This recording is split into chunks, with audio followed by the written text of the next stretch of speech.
Well, greetings. Welcome to Early Warning Buster. Now, most likely when you open up the file, you're going to land up on this screen, and probably along the top there's going to be a little toolbar which says your macro security level is set high. Now, you're going to need to enable macros in order to run this program. As soon as you enable your macros, this is what your screen will look like. Early Warning Buster is an intuitive and simple to use early warning for early action app. It's the first of its kind, and it charts potentially a revolutionary way forward to early warning for early action. It projects the future based on today's trends, thereby hopefully provoking further analysis and bringing forward early action. Also, triggered indicators are used to automatically suggest carefully crafted management and programmatic actions. It generates an automated, user-friendly monthly report at the end as well. So what you're going to do now is to click on the Early Warning Buster icon. Firstly, before I go on, just remember you can always refer back to the website by clicking onto this link here, and there you can download the latest version of any improvements that have been made to the app, and you can also correspond with me and give your suggestions as you start using the tool. So let's click on Early Warning Buster, and now we land up to the hub. Within the hub you can click on Introductions and Instructions, and within this page you can see a lot more details about how the early warning index is calculated, the reasons behind it, what makes this app so special, and it will give you a quick breakdown of how the index is calibrated within the graph. But the purpose of this tutorial is just to give you a quick guide as to how to use the tool. So let's return to the Early Warning Hub. The first thing you're going to do is put in your country name. So, let's say it's Zim, just for good measure. We're going to go to step 1. This is where we fill out the seasonal calendar and vulnerability information, and it's only updated sporadically, basically only if there's a change. So let's click on step 1. The first thing you're going to do is select the year in which you are starting to use this tool. Remember that it builds one month on another, so we need to have the start year, and you're going to click on the month to get the starting month. As soon as you click on these, it's going to recalibrate where the seasonal calendar starts, and the dates are going to feed through into the rest of the tool. We then come on to the seasonal calendar. Basically, this is one of the keys behind the algorithms that drive the 6-month forecast based on today's trends. So you'll simply go through here and select when your growing season is. You will click, let's say we don't have the growing season going on in December. Let's click it back. You'll see that the dry season automatically fills in the space between the growing season and the dry season. So fill out your seasonal calendar here, and then we move swiftly on to other required statistics for use in the dashboard and index. I'm using the Human Development Index, and preferably the Inequality Adjusted HDI, as a reference point for a country's vulnerability. And so you'll simply go onto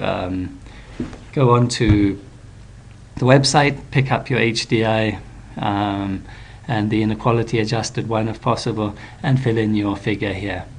This figure is going to be important as it colors all of the triggers that you might later on use in monitoring your early warning situation. So if a country is more vulnerable, the triggers have more effect than a more resilient country. We also need to have the total population of the country and a sort of a baseline for the mortality rates and malnutrition rates, because those are what we calibrate a developing emergency against. Once you've filled out this sheet, let's click on to step 2. If you do get confused along the way, always remember you can return to the early warning hub, and from the hub you can also access the stepwise process. So let's just go back to step 2. There's also built within the hub some simple instructions. So for step 2, click to complete the dashboard. You are guided through a checklist of indicators. Select yes or no against the statement that best describes the situation and write notes in the space provided. The normal status is default, hence you start selecting yes or no from watch onwards. So let's click in here. This is basically the crucial page here. Listed to the left, we have all of the early warning indicators that are commonly used by the humanitarian community, and for each of these indicators we have designed triggers of increasing intensity going to the right. To make it simple, we've just kept these as yes/no statements. So you would simply select yes or no against the statement that best fits the indicator situation. Obviously, if everything is normal, you just leave everything as normal. But let's start at the top here. Country population is going to be automatically filled in from the previous step. I love this new addition to the tool, number of people at risk or affected. You know, it's no point having a straight number of people affected if we don't know where they are. And so this little tool helps us identify into which administrative units that affected people are to be found. So you simply go on to a website, pull down the country census statistics by administrative units. So those get listed down here. Go into my website, by the way, for amazing free data, and you'll get a great link to a website where you can download this information. So you put in the administrative units, the population by administrative unit, and as a situation develops, you would select off yes or, if not, no, against the districts or administrative units that are affected. There's two ways of calculating those affected. You can either put in a rough percentage of people that, or if a survey has been done, you would actually write in the statistic here, and you would have the tally at this point here. Additionally, you can write in notes. Once you've done that, return to your dashboard, and you have to manually put in the figure here. So, you know, let's say we'll just leave it at 1 million. Good. Now we've put in the numbers of people affected. Let's continue on running through the dashboard. Now, I've already pre-populated some of these things. We have an El Nino warning, and the El Nino is going to lead to potentially drier than normal conditions. For this month, we found that there is episodes of rainfall that have intervals of more than 2 weeks between them. More than 2 weeks is generally when crops start getting irreversibly damaged in one way or another, and are going to impact on yield at the end of the day. Furthermore, to this rainy season, we had a very late start to the season of more than 6 weeks, so I've triggered that. And as a result of the low rainfall, sporadic rainfall, springs are starting to dry up. Of course, it's going to be important to put in some notes and information sources here for those people who are going to be looking at your dashboard later on and trying to make decisions based on the information provided. I've also triggered out here that there's some trends in acute malnutrition that are rising. Early indications are showing that admission rates to CMAM programs are increasing, but we don't have firm evidence in terms of mortality and acute malnutrition rates rising per se. We've also got huge amount of crops that are dying, and so from this dashboard at the moment we can already see that an emergency is highly likely to be called in this country. You'll also see within the dashboard we've got indicators on food availability, access to food, governance and access to services, election time monitoring, geological issues, and something on media coverage as well. You can generate a list of all the indicators that you have triggered, which I've just done here. So at a quick glance, you can see all of those that we've put down, and you can cross-reference whether you agree with those or you want to deselect anything. Being over 80 indicators and about 180 triggers, it's quite a lot to hold in one's mind at any one point in time. So we can return to the complete list of indicators, and having done that and been satisfied with what we've put in, let's continue on to step 3. As I said, this is the most work you're going to have to do. In step 3 here, we are given the index that has been calculated from the triggers that we've set off. So we can already see we're in red emergency. That's an index of 231 plus, and we have 1 million people at risk or affected. That color would change according to whether it was normal, watch, warning, or emergency. To the right here, this is more an organizational one. We can already suggest that we should consider calling a category 3 emergency, which is basically 1 million or more people being affected. If you are satisfied with your index, click here, and you will see your index and population data being populated below. So let's click here. You see we've added 1 month to the records.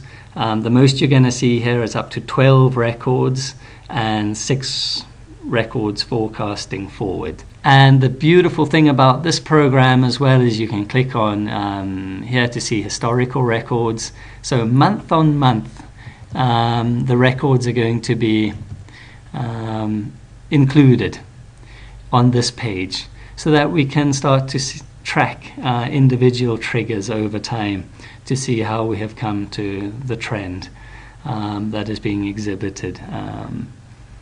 Again, it's always good to be able to see past history, particularly as this is a high turnover industry, and a few months can mean a lot of historical knowledge being lost. So we can click here to go back to the index sheet. If you disagree with your last month's record, you can also undo your last month's entry by clicking here. Let's return back to the sheet. If we want to see how our graph is looking, click on here and we can see our trend graph. This is how our early warning situation has developed since August, and starting to project out what the situation is going to look like for the next 6 months. Let's go back to the index sheet again and say we are happy with what we've got right now, and we're going to click on to step 4. So within step 4, we can see that an emergency response has been reached. It's suggested that our programming will focus on response and future transition. And from the triggers we've set off, it indicates that we need to watch out for drought, forest bushfires, and water-related diseases. Clearly, if water sources are starting to dry up, you're at higher risk of contamination, cholera, and other diarrheal diseases. So from here, we can click on to response suggestions. So what this is going to do now is, based on these hazards that have been suggested, the tool is going to run through a huge database and select out for us those sectors and typical activities which would need to be considered for a drought and a waterborne diseases type response. Now you're going to run through this list of sectors and subsectors and select out those that you think your organization is best placed to respond to. Beneath the sectors and subsectors, there's a whole range of goals and other types of indicators and activities given giving more details of what type of activities would reach those kind of outcomes and indicators. And you would select off those which interest you. So the beauty of this is that you can very rapidly draft a response or DRR type strategy depending on what your aim is. Once you've done that, we can return to our early warning project design choices page. Just click on the icon above. Takes a little while to clear the tool and return because it is a big database. And what you would do is, if you wanted to develop any of those into full-grown proposals, you would select Proposal Buster here, and that would take you onto the Proposal Buster tool, which again you can access the details on the website here, and access Proposal Buster through the same app. Let's just go back here. We went on to Program Design Choices. We've completed this. Now I want to continue on to step 5, which is the last step, and a very simple one because this is the automated end of month report. We already had a look at that graph in the previous section, but this is the early warning and emergency dashboard for ZIM. And we have an emergency that's been identified, population at risk of around 1 million. This is the graph. We can decide here whether this list of automated hazards really describes our situation or not. And if it doesn't, you can select that against those that fit your situation. Using algorithms, it will come up with a whole bunch of management decision-making management decisions that might need to be considered for your office, and you can select out here whether those are ongoing decisions, completed, or maybe they're not relevant. The important thing for your office is that management makes a clear decision as whether to go or not to go, so that we don't again fall into situations where emergencies fall through the cracks. And depending on what you've triggered will influence what management decisions are indicated above. Beneath are our program design choices. Within the automated early warning report, it only focuses on the high-level things that we selected. So as you remember, below there were various goals and activities and outcomes that one could think about, and those can be referred to separately. And what you would do from here now, if you wanted to pursue actually writing, WASH proposals or combined WASH nutrition proposals, you'd select on Proposal Buster and go forward into drafting up a proposal. To see all of those activities and actions that are really active and those hazards that are active, you can click here. So you'll see it's only focused now on bushfires and those actions that have not started or would be ongoing. And that is it. You've just swept through in the space of about 15 minutes how to use this early warning for early action app, a new and revolutionary approach to early warning, to hazard identification and to programming, making use of years and years of experience and putting that power at your fingertips. I trust you enjoy it, and these tools are only as good as the feedback that are put back into them, and we can increasingly improve their intelligence by updating the algorithms and the triggers and all of the other aspects that go into it. So let's build a community around this. Get back to me, and I trust you're going to enjoy using it. Thank you.